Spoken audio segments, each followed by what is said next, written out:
Hello champion, कैसे हैं आप सब। तो हम लोग बात करने वाले बीपीएससी 71 की। और बीपीएससी 71 की यदि हम बात करें तो A to Z यानी शुरुआत से लेकर लास्ट तक हम लोग टोटल 14 पॉइंट में इसको कवर करेंगे। एक एक सवाल का जवाब मिलेगा और आपकी तैयारी स्टार्टिंग से ही ठीक हो जाएगी, क्योंकि अभी बड़े प्यारे लोलो पोलो हो, यानी आप अभी जो है ना एकदम से उस कच्ची मिट्टी के जैसे हैं जिनको कुम्हार जैसा चाहे सेब दे सकता है। अब सवाल ये उठता है कि आपको कौन सा सेब चाहिए, ये भी इंपॉर्टेंट है ना। तो अभी सही तरीके से अगर स्ट्रैटेजी और रणनीति नहीं बनाओगे तो मैं क्यों कहता हूं कि स्टार्टिंग का पहला दूसरा साल बड़ा ही क्रूसियल होता है, और ये 2 साल के अंदर ये यदि आपने अपने को मजबूत कर लिया तो आगे रिजल्ट हो जाएगा या इसी बीच में हो जाएगा, और अगर नहीं किया तो फिर आगे भी रिजल्ट नहीं होना है। ठीक है, ये कंफर्म है। आपके पहले और दूसरे साल में ही पता चल जाएगा कि या तो उस रिजल्ट आप ले लोगे इसी बीच में, या अगर सही तैयारी किए हो तो थोड़ा सा लेट होगा, हो जाएगा। लेकिन अगर नहीं है, बाद में अपने आप को संभाल नहीं पाओगे। Rare of the rarest example होते हैं जो बाद में खुद को संभालते हैं स्टार्टिंग में बिगाड़ के। तो शुरुआत में ही हमें अपने आप को डिस्टर्ब नहीं करना है, इसीलिए इन 14 पॉइंट में वो सारे सार को सारा चीज निचोड़ के रख देंगे, जिससे आप बहुत आसानी से एग्जाम की तैयारी कर सकते हैं। पहला जो है वो है कहां से शुरू करें, है ना।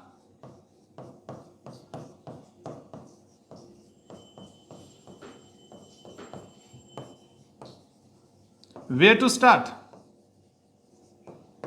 From where we should start, कहां से हमें स्टार्ट करना है। इसके लिए बड़ा छोटा सा इमेज बनाते हैं। देखो, वैसे इमेज तो बहुत अच्छा मेरा नहीं होता,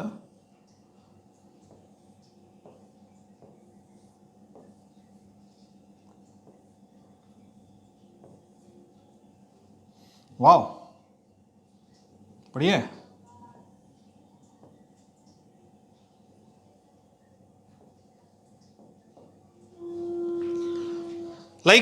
इसको मान लो कि पहला क्या है, पहला आत्मचिंतन।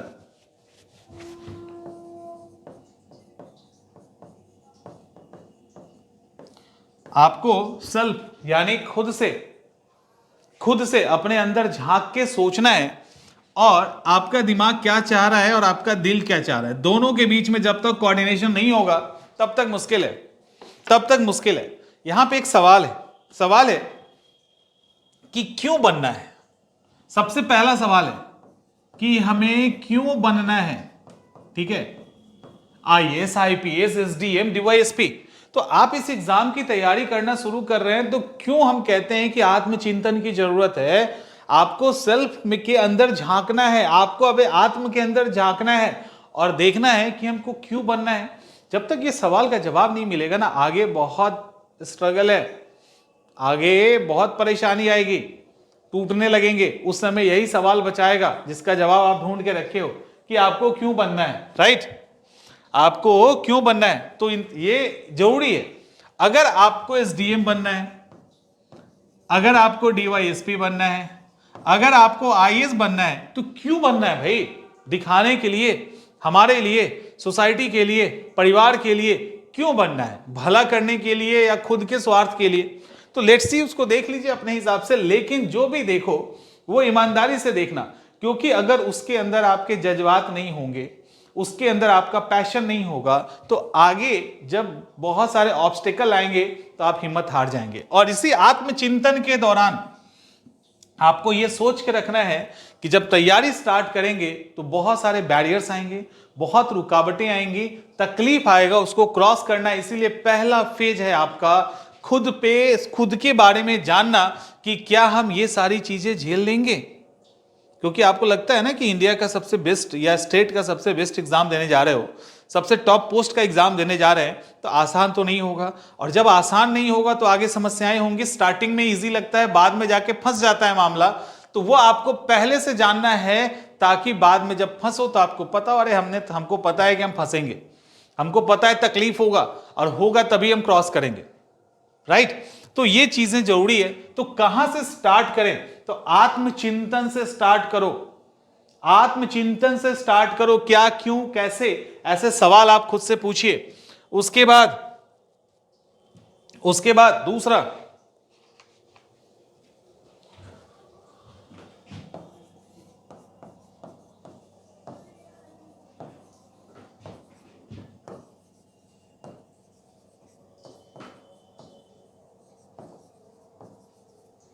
हिंदी में क्या है, हमें कहां तक जाना है, कहां तक जाना है, कहां तक जाना है। जब इस सफर की स्टार्टिंग आप करेंगे तो आपको कहां जाना है। इस जब सफर की स्टार्टिंग होती है तो यहां पे एक माइंडसेट है, राइट, एक माइंडसेट है, एक माइंडसेट है भिखमंगा वाला और एक माइंडसेट है राजा या विजेता वाला। जो विजेता वाला माइंडसेट है उसका मकसद यह है कि हमें टॉप पर जाना है। जो भिखारी वाला माइंडसेट है कि अल्लाह के नाम पे कुछ भी दे दे रे बाबा, तो यूपीएससी के नाम पे, बीपीएससी के नाम पे कुछ भी दे दे, तो ये जो है ना कि यूपीएससी बीपीएससी के नाम पे कुछ भी दे दे, भिखमंगा वाला माइंडसेट ऑलमोस्ट उसको नहीं मिलता है, ऑलमोस्ट उसको नहीं मिलता है। तो सवाल है कि आप कहां तक जाना चाहते हैं, ठीक है। आप टॉप पोस्ट चाहते हैं या आप कुछ भी चाहते हैं कि कुछ भी, तो यह भी आपको देखना पड़ेगा। कुछ भी, कहीं भी, कोई भी नौकरी हो जाए, अगर ये चाह रहे हो तो दिक्कत है। ये चाह रहे हैं तो कुछ भी मिल सकता है।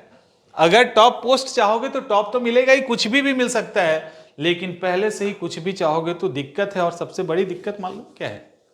सबसे बड़ी दिक्कत यह है कि टेम्परामेंट, सबसे बड़ी दिक्कत है टेम्परामेंट का। आप सोचिए कि अकेले रूम में बैठ के भी हम हिम्मत नहीं कर पाते हैं कि हम दुनिया में टॉप करेंगे या हम जिस एग्जाम में उसमें टॉप करेंगे, हम टॉप पोस्ट लेंगे, हम बहुत अमीर आदमी बनेंगे, हम अंबानी को पीछे छोड़ देंगे। रूम में बैठ के सोचने में क्या जाता है? अब इतना हिम्मत भी नहीं है कि हम रूम में बैठकर यह सोच सके कि जिस एग्जाम को हम देने वाले हैं उसके टॉप 10 में आएंगे, टॉप 5 में आएंगे, टॉप कर जाएंगे। ऐसा होता है ना? ईमानदारी से बताना ऐसा होता है कि नहीं? ईमानदारी से बताइए ऐसा होता है कि नहीं? और ऐसा अगर होता है तो क्यों होता है? ऐसा होता है तो इसलिए होता है कि हमें पता है, दुनिया को पता हो ना हो, हमें पता है कि हम कहीं ना कहीं गलती कर रहे हैं, हम मेहनत नहीं कर रहे हैं, उस लेवल पे नहीं कर रहे जो करना चाहिए, और हमें पता है वो चूक हम कर रहे हैं जिसके कारण हमारे विचार भी मजबूत नहीं होके आ रहे हैं। क्योंकि उसको कहां छिपा लोगे? उसको खुद से कितना छिपाओगे? आप बाहर बोलोगे हम खूब मेहनत कर रहे हैं, खूब पढ़ रहे हैं, लेकिन एक्चुअली में क्या आप खुद से छिपा सकते हैं? वही मेहनत नहीं करने के कारण आपका विचार, आपका कॉन्फिडेंस भी मजबूत नहीं होता कि हम टॉप कर जाएंगे। तो यहां पर आपको देखना है कि आपको कहां तक जाना है। ये विजेता का लिस्ट, और ये वो हैं जो शायद सिलेक्शन ले लें, अदरवाइज मोस्ट ऑफ केस में यही होगा कि वो फेल कर जाएंगे। ठीक है, मोस्ट ऑफ केस में फेल कर जाएंगे। तो ये भी आपको देखना है कि हिम्मत कितनी है आपके अंदर। इसके बाद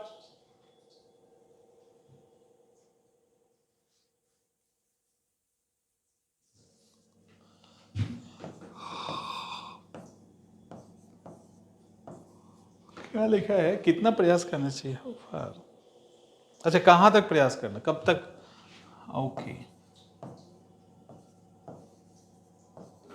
do I should try.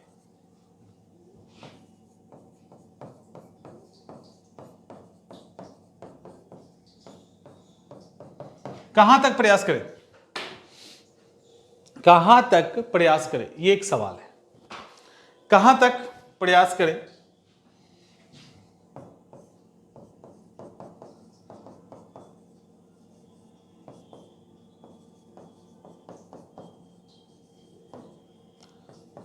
Attempt या लास्ट अटेम्प्ट तक, कहां तक? ठीक है,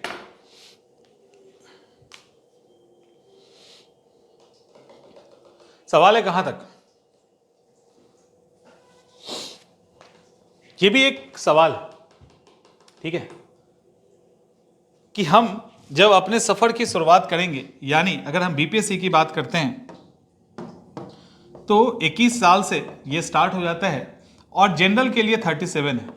अकॉर्डिंग टू कैटेगरी उसके अकॉर्डिंग बढ़ता चला जाता है और 42 तक पहुंच जाता है, राइट। तो क्या 21 से लेके 37 के बीच में कहां रुकना है, क्या हमें पता है?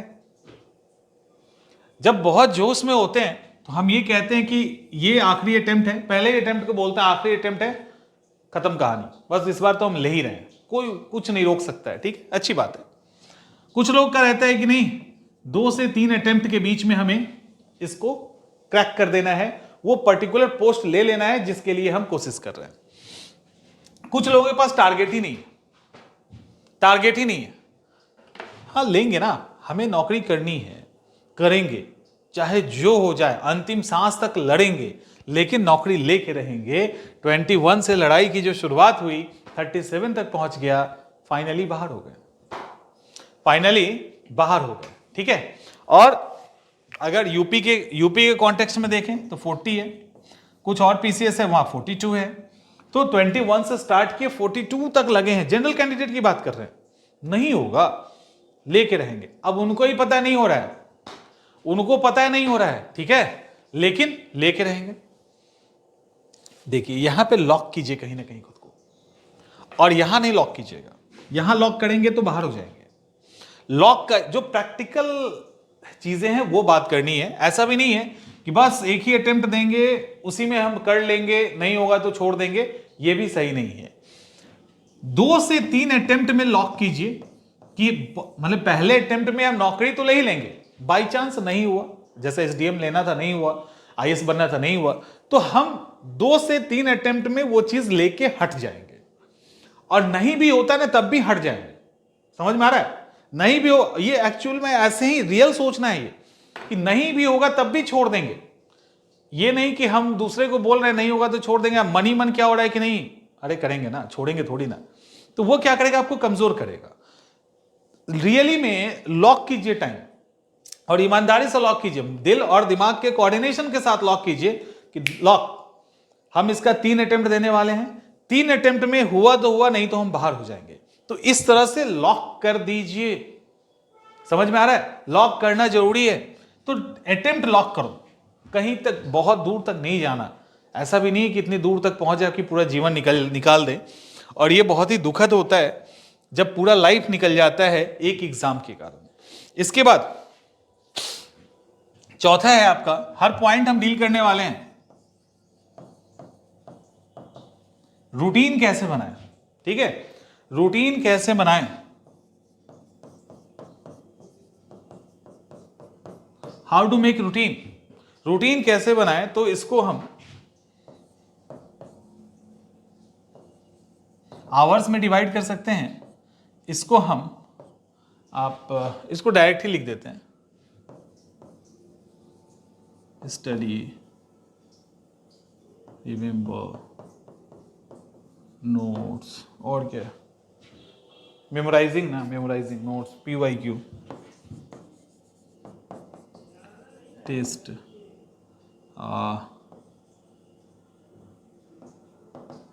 मेमोराइजिंग, और कुछ है, और रिवीजन, ठीक है। आवर्स में 4 से स्टार्ट करना है, 12 आवर्स तक पहुंच जाना है। देखिए रूटीन कैसे बनाएं, रूटीन बनाने के अपने अपने तरीके, याद रखिए जो कंफर्ट टाइम में आप पढ़ सकते हैं उसी कंफर्ट टाइम में पढ़िए, कुछ भी सोचने की जरूरत नहीं है, जिस भी कंफर्टेबल टाइम में पढ़ सकते हो उसी कंफर्टेबल टाइम में पढ़ो। रूटीन 4 से 12 घंटे के बीच का होना चाहिए, शुरुआत 4 घंटे से अधिक की नहीं होनी चाहिए। जब बच्चे स्टार्ट करते हैं तो उनका पहला ही रूटीन 16 घंटे का, 14 घंटे का, कुछ कितना भी कम होगा 10 आवर्स प्लस का ही बनता है, राइट। जो पहली स्टार्टिंग होती है वो अगर बहुत जोशीले बच्चे हैं 16 घंटे का रूटीन बना डालते हैं, और आज भी ऐसे बच्चे हैं जो 16 घंटे का रूटीन बनाते हैं। तो 16 घंटों का रूटीन, 14 घंटों का रूटीन, 10 घंटों का रूटीन, इसको जैसे ही आप बनाएंगे शुरुआत में ये कोलैप्स कर जाएगा, और धीरे धीरे करके ये आपके ऊपर बर्डन क्रिएट करेगा, और कुछ समय के बाद रूटीन कोलैप्स, फिर कोलैप्स, फिर कोलैप्स। तो बेहतर ये है कि 2 घंटा बोलेंगे तो आप लोगों को 2 घंटा बोलेंगे तो आप लोग सुनोगे ही नहीं, मुझे पता है, 2 ही घंटे का आइडियल वही है कि 2 घंटे का रूटीन बनाओ स्टार्टिंग में 10 दिन के लिए, 2-2 घंटे फॉलो करो, एक्स्ट्रा पढ़ो ना, पढ़ने के लिए तो मना नहीं किया जा रहा है, लेकिन चूंकि आप मानोगे नहीं तो 4 घंटों का रूटीन बनाइए, 4 घंटों का रूटीन बनाओ और बस 4 घंटों, उस 6 भी मत करना, 5 भी नहीं करना, कम कर लेना, बढ़ाना मत, और इसको स्ट्रिक्टली फॉलो कीजिए 8-10 दिन, 15 दिन, 1 महीने खूब फॉलो कीजिए, एक्स्ट्रा टाइम में और पढ़िए, तो वो क्या करेगा, धीरे धीरे आपकी आदत को डेवलप कर देगा। तो 4 से 5, 5 से 6, 6 से 7 करते करते लास्ट टाइम जब एग्जामिनेशन का आता है उसके 2-3 महीने पहले उसको 12 घंटों पे शिफ्ट कर दीजिए। अगर आपने इसको कंटिन्यू कर दिया तो 12 के बाद 13वें घंटे पढ़ने की आपको जरूरत नहीं होगी। आप कंटिन्यू अगर कर देते हैं तो उसमें एक और चीज ऐड करना है, ऐड ये कीजिए कि किसी भी स्थिति में एकदम वर्स्ट कंडीशन को छोड़ दिया जाए तो 2 घंटे तो आपको पढ़ना ही है। कहीं कोने में चले जाओ, कहीं शादी ब्याह पार्टी कहीं पे भी गए, आपको पता है दिन भर इन्वॉल्व रहेंगे, किसी बहाने से 2 घंटे के लिए निकल जाइए। अगर आप निकल सकते हैं तो पढ़ लीजिए, कुछ भी नहीं मिलता है न्यूज़पेपर पढ़ लो, लेकिन पढ़ो, वो कंटिन्यूटी मेंटेन रखनी है, तो ये इंपॉर्टेंट है। इसके बाद जब रूटीन बनाइए उसमें पढ़ाई का, मेमोराइज करने का, याद करने का, नोट्स का, पीवाईक्यू का, टेस्ट का और रिवीजन का, इसका प्रॉपर शेड्यूल होना चाहिए। उस रूटीन में सिर्फ नए पढ़ने का नहीं होना चाहिए, सिर्फ रिवीजन नहीं होना चाहिए, सिर्फ टेस्ट नहीं होना चाहिए, कब क्या कैसे कर रहे हो इसका पूरा चिट्ठा होना चाहिए आपके उस रूटीन के अंदर। तो ये इंपॉर्टेंट है, ठीक है। इसके बाद 5वां,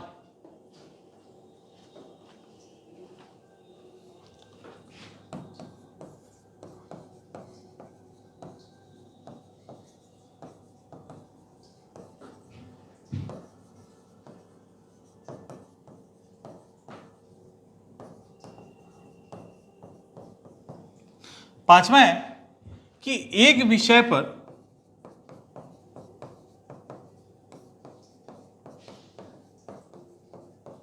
कितना समय दें, ठीक है, एक विषय पर कितना समय दें। देखिए, कोई अगर एक सब्जेक्ट है,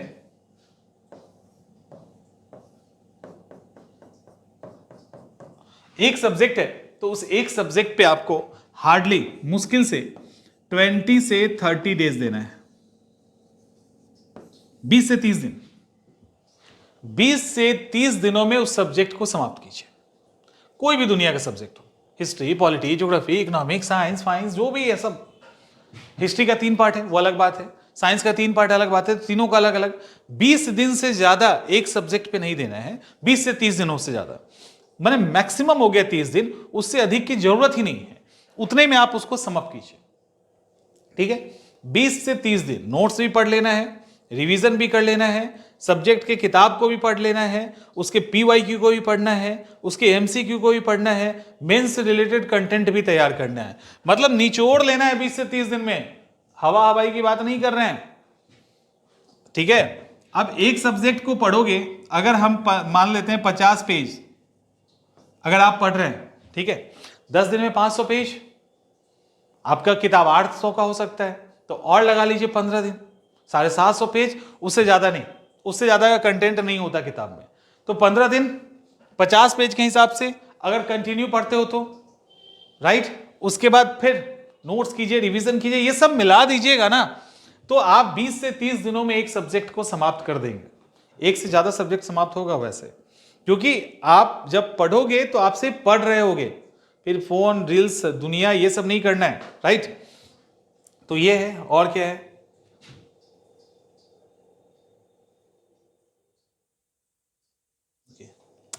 इसके बाद देखो यहीं पे लिख देते हैं, 6 point, minimum and maximum 2 subject formula.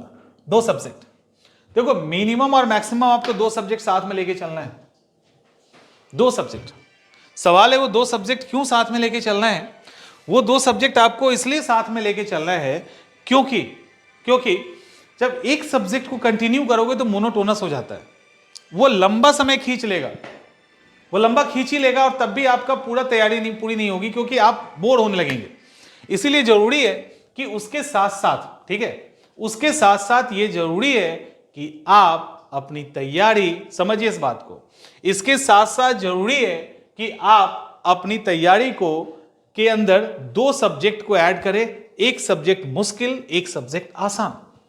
एक जो आसान लगता है, एक जो टफ है, उसको ऐड करो, एक साथ लेके चलो, सेम स्ट्रैटेजी फॉलो कीजिए और कोशिश कीजिए कि सेम टाइम में खत्म कर दे। लेकिन दिक्कत होगा, मुझे पता है, तो दिक्कत होगा। तो आप एक चीज ध्यान करोगे, यहां पे 2 सब्जेक्ट उठाया ना, उसमें एक तो इजी है, उसको यहां समाप्त कर दीजिए, हो जाएगा। और एक जो डिफिकल्ट है, ठीक है, एक जो डिफिकल्ट है उसके लिए 10 दिन और बढ़ा लीजिए, 40 डेज कर लो हार्डली। तो 2 सब्जेक्ट लेके चल रहे हैं तो 40 दिन में आपका 2 सब्जेक्ट खत्म हो रहा है ना, समझ में आ रहा है।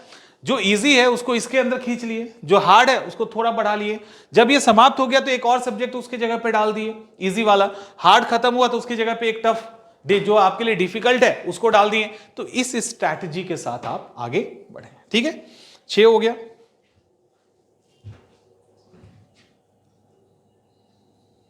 अब क्या है, how to make notes and okay, number कितना है, 7, 14 पे चलना है हमें।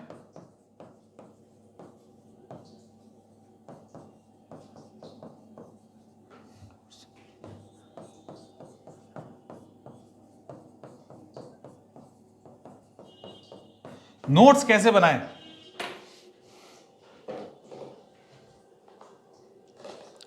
अच्छा ये भी है, नोट्स कैसे बनाएं और कितना बनाएं। जैसे अभी बच्चे बीपीएससी 70 मेंस का एग्जाम देने वाले हैं। जो बीपीएससी 70 मेंस का एग्जाम देने वाले हैं, इससे क्या हम ये उम्मीद करेंगे कि ये जो स्टूडेंट है ये 2 महीने के अंदर नोट्स भी बना ले और पढ़ भी ले। तो नोट्स तभी बनाया जाता है जब आपके पास समय होता है। जब समय नहीं है तो नोट्स बनाने की जरूरत नहीं है, नोट्स को इंप्रूव करने की जरूरत है। और आपके पास समय है तब भी कितना और कैसे नोट्स बनाना है ये भी ध्यान रखना है। नोट्स बनाने के पहले, अभी इसके नीचे हम लोग बात करेंगे, आपके पास बुक्स होगा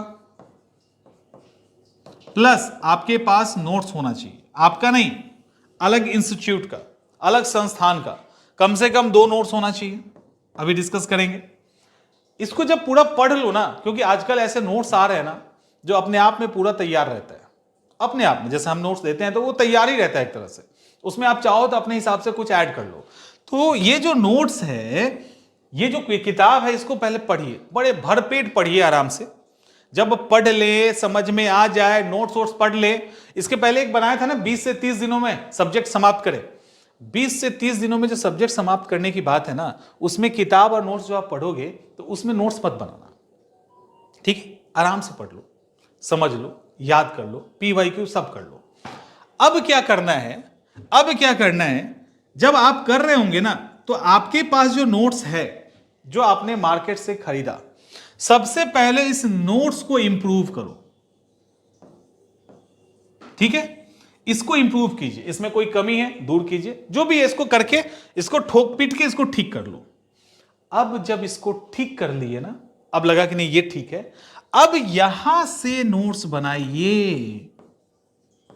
क्योंकि इसके अंदर ऑलरेडी बुक्स आपने डाल दिया, बुक्स के कंटेंट, अदर कंटेंट्स डाल के इसको एकदम सॉलिड कर दिया है, सॉलिड कर दिया, तो ये तो तैयारी है। अब यहां से एकदम पतला नोट्स बनाओ, क्योंकि डिटेल नोट्स के लिए आपके पास ऑलरेडी कंटेंट है। अब ऐसा नोट्स बनाइए जो ऐसे पेज में हिले और कहीं भी लेके चले जाए तो आपका उससे काम हो जाए।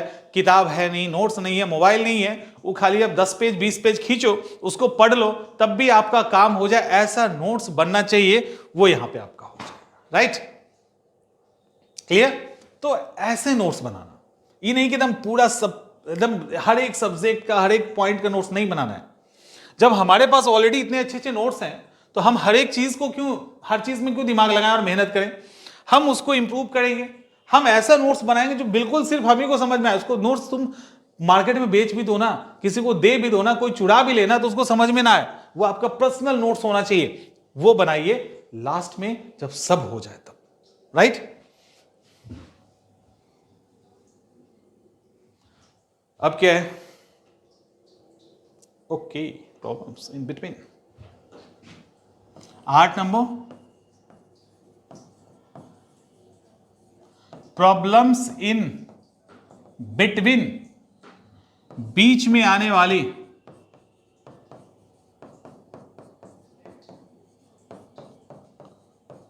समस्याएं। तर्कस में हर तरह की तीर रखो, पता नहीं कब कौन मिल जाए। तो कब किस तरह की समस्या आएगी? एक्चुअली जब आप पहला पॉइंट हमने बताया ना आत्मचिंतन का, उसी समय आपको तैयार रहना है कि आगे समस्याएं आएंगी, आप डिस्कंफर्ट होंगे, एंजाइटी होगा, कॉन्फिडेंस लो होगा, लोग 10 तरह के ताने मारेंगे तो उसका अलग ही निगेटिव इंपैक्ट आएगा। इन सारे इंपैक्ट्स पे को आपको झेलना है। और एक चीज और ध्यान रखिएगा, ये जितनी चीजें हैं वो सबके साथ होती है, आप एक्सेप्शन नहीं होंगे और ना आपके आने वाले लोग एक्सेप्शन होंगे। हर लोग डिप्रेशन झेला है, हर लोग डिमोटिवेट हुआ है और इसको क्रॉस करने के बाद सफलता उनके हाथ लगी है। तो ये इंपॉर्टेंट है, इस बात का ध्यान रखिएगा। डिमोटिवेट होना, डिस्ट्रक्शन होना, एंजाइटी होना बड़ा ही आम चीज है और इसका ध्यान आपको रखना है। इसके बाद और क्या है? No, books.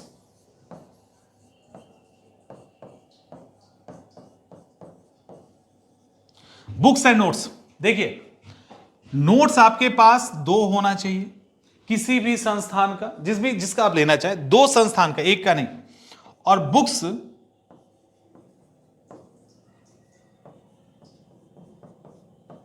पर सब्जेक्ट 2। देखो, ज्यादा किताब रख के कोई फायदा नहीं है। हाँ, 1-2 किताब को बार बार पढ़ के फायदा है, ठीक है? तो ज्यादा किताब रख के आप कुछ नहीं कर सकते, उस किताब को बार बार पढ़ के तो कुछ कर सकते हो। तो इस बात का ध्यान रखना है कि जो नोट्स है वो 2 होना चाहिए, ओवरऑल फुल नोट्स 2 होना चाहिए, और जो किताबें हैं वो हर सब्जेक्ट वाइज 2 होना चाहिए। तो चूंकि नोट्स भी सब्जेक्ट वाइज आता है तो वो भी 2-2 हो गया, इससे ज्यादा नहीं। और उसको आप बार बार पढ़िए, बंडल मत लगाइए। कोशिश करना, अगर आप नए बच्चे हैं, आपने किताबें नहीं खरीदी है, तो जो सब्जेक्ट आप पढ़ रहे हो ना, जाना उसका मार्केट से किताब उठाना और फिर पढ़ना। ये नहीं कि एक ही बार सब उठा के रख दिए, क्योंकि अमूमन ऐसा देखा गया है, सारा रिसोर्स ना एक बार जमा कर लेते हैं, तब बैठ के सिर्फ पढ़ना ही तो बचेगा और कुछ नहीं। ऐसा कभी नहीं होता है, कुछ ना कुछ चलता रहता है। इसीलिए जो सामने है उसको आप उसी के अकॉर्डिंग समाप्त कीजिए। तो जो सब्जेक्ट आपने उठाया, मार्केट नजदीक है, तो वही किताब उठाइए और पढ़ना स्टार्ट कीजिए। नोट्स तो एक ही बार में लेना होगा। और 9 हो गया ना, 10, ओके, बुक्स भी हो गया, नोट्स भी हो गया। 9 और 10 दोनों इसी के अंदर हो गए, राइट? चलिए अब देखते हैं 11 नंबर क्या है भाई। 11 में, ओके 11 तो है ही नहीं, book list. Okay okay okay, book list लिखिए।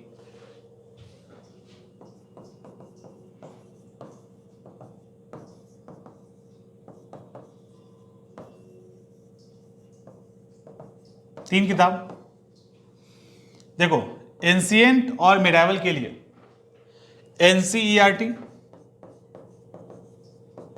ठीक है, NCERT plus Lucent plus notes, ठीक है?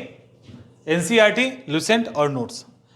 मॉडर्न हिस्ट्री के लिए ज़्यादा सोचने की जरूरत नहीं है, आपके पास पता है। अगर हिंदी मीडियम वाले हैं तो कौन सी किताब है, अरे वो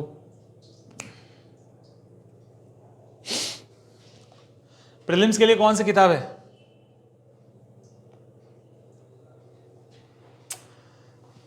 कोई नहीं, स्पेक्ट्रम, राजीव अहिर की लिखी जो किताब है स्पेक्ट्रम मॉडर्न हिस्ट्री के लिए, वो ले लीजिए। इंग्लिश वाले भी, हिंदी वाले भी। विपिन चंद्रा का फ्रीडम स्ट्रगल, हिंदी में भी इंग्लिश में भी। एक राइटर हैं जिनकी हिंदी में किताब आती है, एसके पांडे।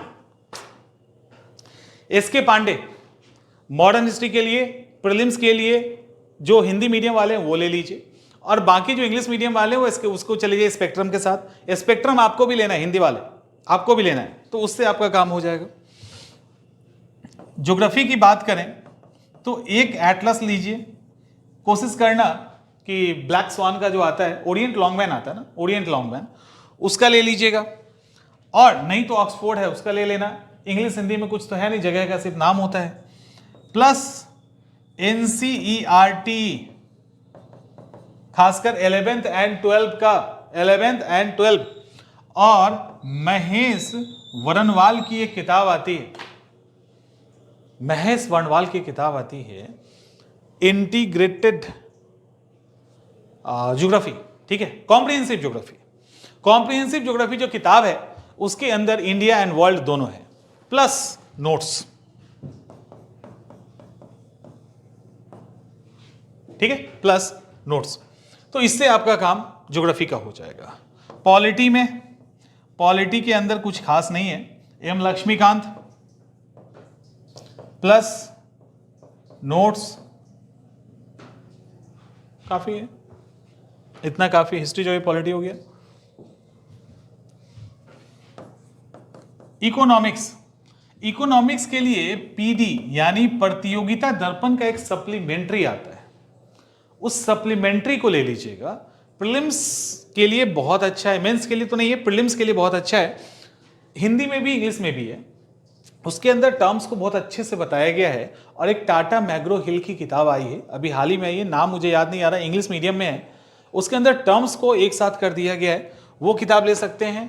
उसके बाद आप फ्री हैं, रमेश सिंह लीजिए या जो भी किताब आपको लेना है। लाल एंड लाल तो थोड़ा मुश्किल हो जाता है, आपको ठीक लगता है तो आप ले लीजिए अपने कंफर्ट के हिसाब से। और हाँ, NCERT भूल ही गया था, NCERT मस्ट है, 11th वाला जो NCERT है उसको मस्ट है, उसको आप कर लीजिएगा। 12 का भी मैक्रो कर सकते हैं, माइक्रो नहीं करना, मैक्रो कर सकते हैं। तो NCERT 11th का ले सकते हो, 12 का भी अगर पढ़ने का मन करे तो मैक्रो पढ़ लो, माइक्रो नहीं पढ़ना, माइक्रो लोगे तो रोने लगोगे फिर। History, geography, polity, economics, science, science के लिए लुसेंट या अरिहंत या NCERT, ठीक है। तो लुसेंट अरिहंत की किताब आती है, अरिहंत का इंसाइक्लोपीडिया अच्छी किताब है। लुसेंट का आता है स्पेशल साइंस, वो देख सकते हैं। NCERT तीनों ही का तीनों साइंस हो जाएगा। करंट अफेयर्स, कोई भी दो मैगजीन, करंट अफेयर्स के बाद स्टेट स्पेशल, कोई भी 2 पब्लिकेशन की किताब, पतली किताब, मोटी नहीं, कोई भी 2 पब्लिकेशन की किताब, तो यहां से आपका काम हो जाएगा। आपको उसके बाद किसी और चीज की जरूरत नहीं पड़ेगी। कोई और किताब है तो बता दीजिएगा, सब्जेक्ट है उसको बता देंगे। अब सवाल है कि 14 नंबर सवाल कि क्लास कहां से करें, और 15 नंबर सवाल जो है वो नोट्स किसका लें, है ना। क्लास जो करें वो ऑनलाइन करें या ऑफलाइन करें, है ना, ये भी एक प्रश्न है।